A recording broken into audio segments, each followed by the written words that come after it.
Hello everyone, কেমন আছো তোমরা সবাই? আশা করি সবাই খুব খুব ভালো আছো। সুদীপ পিএল ব্লগে তোমাদের অনেক অনেক স্বাগত আর অনেক অনেক ভালোবাসা জানিয়ে আজকের ব্লগটা আমি শুরু করছি। সকালবেলা ঘুম থেকে উঠেই কিন্তু আকাশের মুখ খুব ভারী করে বসে আছে। আজকে মনে হচ্ছে বৃষ্টিটা ভালোই হবে। আঁকি সকালবেলা স্কুলে চলে গেছে আর এখন আমি দেখো বিছানাপত্র যত যা আছে সব কিছু গুছিয়ে গাছিয়ে নিয়েছি। এখন যাব হচ্ছে স্নানে। শুধুমাত্র বাসি বিছানাই গোছানো হয়নি, সাথে কিন্তু ঘরটাও ঝাড় দেওয়া হয়ে গেছে। এদিকে পর্দাটা এখনো খোলা হয়নি। চলো এখন যাই আমি স্নানে। স্নান সেরে বেরোতে বেরোতেই দেখছি বৃষ্টি নেমে পড়েছে আর আখিকে নিয়ে তোমাদের দাদাভাই বাড়ি চলে এসছে। তারা অনেকক্ষণ আগের থেকে বৃষ্টির নামা শুরু হয়ে গেছে, কিন্তু আমি ভিডিওটা শুরু করতে পারিনি যেহেতু বাথরুমে ছিলাম। কিছু নোংরা জিনিস পরিষ্কার করতে হলো, যার জন্য কিনা স্নানে আজকে এত তাড়াতাড়ি গেলাম না। ভেবেছিলাম আজকে রান্নাগুলো সেরে নেব, তারপরেই যাব। এদিকে তোমাদের দাদাভাই একবারে বাজারটাও সেরে নিয়ে এসছে। আর দেখো এত পরিমাণে বৃষ্টি হচ্ছে যে কি বলবো। এদিকে তো মিস্ত্রি দাদারা কাজে এসে গেছে। আমাদের যেহেতু প্লাস্টারের কাজ হচ্ছে, ঘরের মধ্যেই কাজ হলেও তবুও একটু তো অসুবিধা হবেই। ভিজে ভিজে কিছুটা কাজ করতে হচ্ছে ওনাদেরকে। আর এই যে মশলা সব মেখে এদিকে প্লাস্টিক চাপা দিয়ে এখন ঘরের ভেতরে আছে, ওনাদেরকে এখন একটু চা করে দেবো আমি।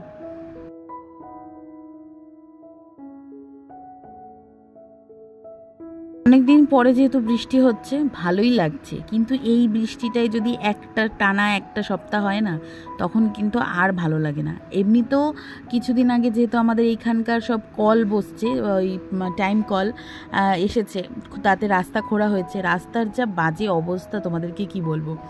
মানুষ হেঁটে যেতে পারছে না, সেখানে তো গাড়ি নিয়ে যাওয়াটা খুবই রিস্কের। আর আমার না প্রচণ্ড ভয় লাগে তোমাদের দাদাভাই যখন গাড়িটা নিয়ে এখান থেকে যায়। এতটাই খারাপ অবস্থা, মানে পিছল তোমাদেরকে বলে বোঝাতে পারবো না, এমনই পিছল হয়েছে। আমি গতকালকে যখন আখিকে স্কুলে আনতে গিয়েছিলাম তখন দেখলাম। আর আজকে তো দুদিন হয়ে গেল প্রায়।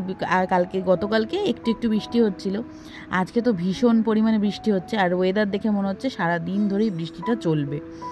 এই আর কি। চলো আজকে বেশিরভাগ ভিডিওটাই তোমাদের বৃষ্টি দিয়েই দেখাচ্ছি আমি। আসলে কি বলো তো, চোখে একটা শান্তি আলাদাই, তাই না বলো? বৃষ্টি হচ্ছে, কিন্তু এই আর কি, সারা সপ্তাহ না হলেই হলো। তো যাই হোক, সামনে তো রথ, বৃষ্টি তো হবেই। বর্ষাকাল তো চলেই এলো। বর্ষাকাল যত অনেক আগে শুরু হওয়া হচ্ছিল, সেখানে অনেকটা দেরি হয়ে গেছে। আর এই যে কাজ তো চলছে আমাদের এখানে। যে দেখলাম যে প্লাস্টারের যে মশলাটা মাখা হয়েছিল সেটা ওনারা পুরোটাই ঘরে নিয়ে গেছে। আর এইখানে এই কাকা বসে আছে, এখানে মনে হচ্ছে বালিগুলো নিয়ে এখানে চালবে। এখন চলো আমি আস্তে আস্তে যাই রান্নাঘরে। আর বৃষ্টিটার ভিডিও করতে আমার বেশ লাগছিল। এদিকে রান্নাবাড়ি করতে চলে এসেছি। বললামই চিড়ে ভাজা করবো। চিড়ে ভাজা কিন্তু আমাদের খাওয়া হয়ে গেছে। আর তোমাদের দাদাভাই নিয়ে এসে হচ্ছে লোটে মাছ। সেই লোটে মাছটাকে আজকে রান্না করব, একদম গোটা গোটা যাতে থাকে। ওই কী করবো বলো তো, সমস্ত মশলা দিয়ে মেখে নিয়েছি, মাখা হয়ে গেছে। আর এখানে কিছুটা পকোড়া করব আর কি, লোটে মাছের পকোড়া। এটা একদম সিম্পলভাবে করব, পরে সেটা বলছি। আর এদিকে দেখো কড়াই বসিয়ে দিয়েছি, কড়াইটা একটু গরম হোক, তারপরে দেবো হচ্ছে এর মধ্যে তেল। এদিকে দেখো আমার কিন্তু ভাত রান্না করা হয়ে গেছে। আর এদিকে আমি একটু ডালও করে নিয়েছি। ডালটা করেছি, ইচ্ছা আছে এর সঙ্গে যেহেতু ভাজা হবে তো ডালটা একটু থাকলে ভালো হয়, এই আর কি।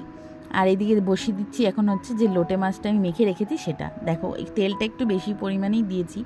এখন তেলটা ভালো করে ঘুরিয়ে ঘুরিয়ে কড়াইয়ের গায়ে লাগিয়ে নিচ্ছি, যাতে কিনা মাছগুলো আটকে না যায়। যতই তেল ঘুরিয়ে নাও, যাই করো, লোটে মাছ দিতে না দিতে আটকে যায়। আমি হাত দিচ্ছি না মাছটাতে, কারণ কিনা যেহেতু একটু শুকনো লঙ্কা দিয়েছি তো প্রচণ্ড হাত জ্বালা করবে। আর নয়তো যদি কোনোভাবে চোখে আমার হাতটা যায় খুব জ্বালা করবে, এই জন্য হাতা দিয়ে মাছগুলো দিচ্ছি। এর মধ্যে আমি দিয়েছি কি বলো তো, শুকনো লঙ্কা, কাঁচা লঙ্কা আর একটু জিরে বেটেছি, আর পেঁয়াজটা কুচিয়ে দিয়েছি। আমার মা এখন তো মাছ খাওয়া ছেড়ে দিয়েছে, রান্নাও করে না। এই মাছটা না ভীষণ ভালো রান্না করতো। আমি অত ভালো পারি না, মানে হয় না, সেই টেস্টটা আসে না। মা যেভাবে করতো, তো মার কাছ থেকেই শিখেছি এইভাবে করা। এই যে বসিয়ে দিলাম না রান্নাটা, বসিয়ে দিয়ে এখন আমি দুনিয়ার যত কাজ আছে সমস্ত কিছু করে 1 ঘন্টা পরেও যদি আসি, মাছগুলো গোটাও থাকবে, রান্নাটাও আমার হয়ে যাবে। কিন্তু এটা ঢাকা দেবো না, কারণ কিনা ঢাকা দিলে এক কড়াই জল হয়ে যাবে, তাই জন্য ঢাকা দেবো না, এইভাবেই থাকবে। স্টিমটা একটু কমিয়ে দিয়ে যাবো। আর ওইদিকে ডালটা রান্না হয়ে গেছে আমার, দেখতেই পাচ্ছি। এগুলো এখন সব সরিয়ে গুছিয়ে রাখি। বাইরে চলছে বিভৎস পরিমাণে বৃষ্টি, দেখাচ্ছি তোমাদেরকে আবার। আর এদিকে দেখো অবস্থাটা আমার, গরম একটু কমছে না। দাঁড়াও, কি পরিমাণে বৃষ্টি হচ্ছে দেখাচ্ছি। কি পরিমাণে বৃষ্টি হচ্ছে দেখতে পাচ্ছ, আজকে তো মনে হচ্ছে আর থামবে না। আর এই বৃষ্টিটা দেখে আমার কিন্তু খুব ভিজতে ইচ্ছে করছে। অনেকেই দেখেছি জানো তো, এর আগের দিনকে যখন বৃষ্টি হয়েছে খুব সুন্দর সুন্দর রিলস বানিয়েছে, কিন্তু আমার যেন হয়ই না। কে করে দেবে? তোমাদের দাদাভাই তো ভিডিও আমাকে করে দেয় না। আচ্ছা, তোমাদের একটু কিন্তু ঠুকঠাক আওয়াজ তোমরা পেতেই পারো, কারণ কিনা আমাদের যেহেতু কাজ হচ্ছে, বুঝতেই পারছো, এই জন্য। আর এইদিকে দেখো মাছটা কিন্তু অনেকটা জল শুকিয়ে এসেছে। ও দেখেছো, ডালটা তোমাদেরকে বৃষ্টি দেখার চক্করে আমি ডালটা ঢাকতেই ভুলে গেছি। এখন ডালটা ঢেকে নি, নাই তোমাদের দাদাভাই আসলে আগেই বলবে খাওয়ার জিনিসটা না ঢেকেই তুমি তোমার কাজে লেগে পড়েছো। আর এইদিকে রয়েছে হচ্ছে বোতলগুলো ফাঁকা হয়ে আছে, এইগুলোকেও ভরতে যেতে হবে। ভাবছি আমার তো স্নান হয়ে গেছে, আজকে আর আমি ভিজবো না, কারণ ভিজলে যদি শরীরটা খারাপ করে। আর এইদিকে এনেছিল হচ্ছে এটা কি শাক আমি ভুলে গেছি, হয়তো নোটে শাক। তো নোটে শাকটা আজকে আর করিনি। চলো, এই যে তোমাদের দেখো আজকে কত সুন্দর করে সাজিয়ে পুজো দেওয়া হয়েছে। একটু জামা ছেড়ে হালকা করে গায়ে জল ঢেলে নিয়েছি, কারণ কি না পুজো দেবো তো, তাই জন্য। আর এই যে ফুল দিয়ে এত সুন্দর করে সাজিয়ে পুজো দিতে কার না ভালো লাগে, তাই না বলো? পুজো দেওয়া কমপ্লিট করেই তোমাদের দাদাভাই গতকালকে মাসকাবাড়ির যে মাল, আজকে এখনও মাস শেষ হয়নি, কিন্তু আমাদের আগের মাসেও এরকম হয়েছিল জানো তো, মাসের শেষের দিকে যেহেতু মালটা আনা হয়েছিল, এই মাসেও তাই হয়ে যাচ্ছে। তো মাসের শেষেই মালটা আনা হয়েছে। এখানে তোমাদের দাদাভাই সমস্ত বাজার করে নিয়ে এসেছে গতকালকে রাত্রিবেলায়, আমি আর তুলিনি। তো এখন ভাবলাম সময় আছে, এখন এগুলো সব জায়গা মতো রেখে দিই। বিস্কুট এখানে দু রকমের বিস্কুট আনা হয়েছে, পাঁপড় আনা হয়েছে। পাঁপড়টাও দেখলাম তোমাদের দাদাভাই 2 রকম এনেছে। এনে আমাকে বড় পাঁপড়টা দেখাচ্ছিল, আমি তখন অতটা বুঝতে পারিনি যে বড় পাঁপড়টা কেন দেখাচ্ছে। আসলে রথ আসছে তো, রথে জানো তো মেলায় গিয়ে তো পাঁপড় ভাজা খাওয়া হয়ই, এবারে বাড়িতেও একটু মনে হয় মাঝে সাঝে পাঁপড় ভাজা করি, বা সেদিনকে একটু স্পেশাল করে পাঁপড় ভাজা খেলাম, ওই জন্য বড় পাঁপড়টা এনেছে। আর এনেছে 2টো ছোট ছোট পাঁপড়, যেগুলো কিনা ডাল দিয়ে খাওয়ার জন্য খুবই দরকার পড়ে এক একদিন। এদিকে 2 রকম বিস্কুট নিয়ে এসেছে, সেই বিস্কুটগুলো সব বের করে গামলা না, যে 2টো বড় বড় আমার বালতি আছে, ড্রাম আছে, সেইগুলোর মধ্যে সব রাখবো, কারণ কি না যদি ওর মধ্যে না রাখি সব কিন্তু পিঁপড়েতে সাবার করে দেবে। আর এই হচ্ছে আমার সারা মাসের তেল। এবারে দেখলাম তোমাদের দাদাভাই পুরো মাসেরটাই এনেছে, একেবারে যেটা কিনা পুরো মাস যাবে, যাতে আর না যেতে হয়। এই যে মাসের বাজারে প্রথম দিকেই বাজারটা নিয়ে আসে, এর মধ্যে যদি আমি একটা কিছু ভুলে যাই তাহলে কিন্তু খুব খারাপ হয়ে যাবে, কারণ কিনা তোমাদের দাদাভাই বলে একবারই আমি দোকানে যাব, বারবার দোকানে যেতে একদম পছন্দ করে না। ওই জন্য যতটা পারি মনে করে লিখে লিখে দেওয়ার চেষ্টা করি। এক একদিন তো হয়েই যায়, বলো, সবটা কি আর মনে থাকে?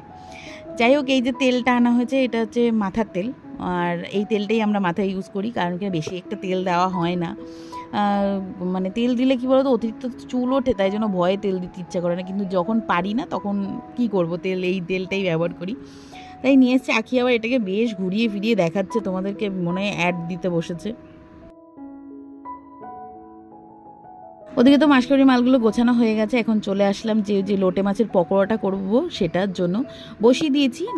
খুব বেশি করিনি, অল্পই করেছি, কারণ এগুলো খুব মুখরোচক হয়, আর এগুলোতে একটুতেই পেট ভরিয়ে দেয়। এটা মানে মুখটা করে দেয়, যে আর খেতে ইচ্ছে করে না।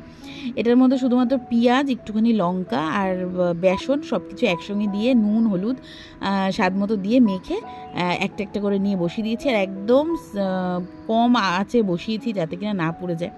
খেতে কিন্তু বেশ লাগে, তোমরা কিন্তু বাড়িতে একদিন ট্রাই করতে পারো। আর এই যে আমি এখানে করে নিয়েছি কয়েকটা পকোড়া, আমি একটু টেস্ট করাও হয়ে গেছে, তোমাদেরকে আবার দেখাচ্ছি। সুন্দর ভাজা হয়েছে জানো না। আর এই কী বলো তো, লোটে মাছের যে কাঁটাটা না এমন কিছু ডিস্টার্ব করে না, অতএব কাঁটা বের করার কোনো প্রয়োজন নেই।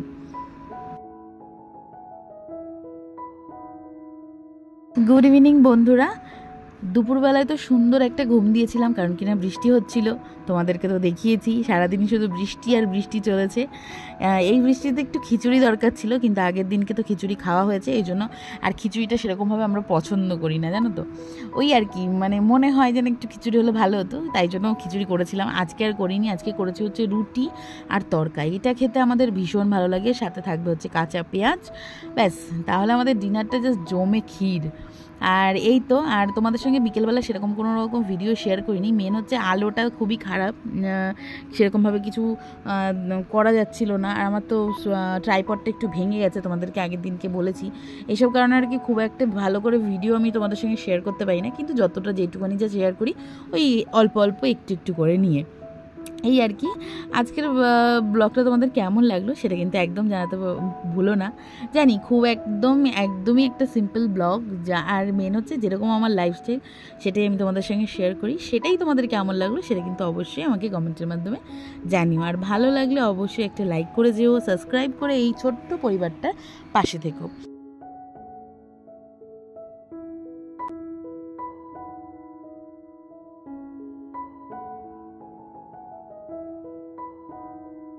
চলো তাহলে খাওয়া দাওয়াটাও সেরে নিই, তার সাথে আজকের ভিডিওটা এইটুখানি রাখছি। দেখা হচ্ছে তোমাদের সঙ্গে নতুন একটা ব্লগ নিয়ে। ততদিন ভালো থেকো, সুস্থ থেকো, সকলকে ভালো রেখো। তার আগে কিন্তু অবশ্যই নিজে ভালো থেকো। চলো টাটা, বাই।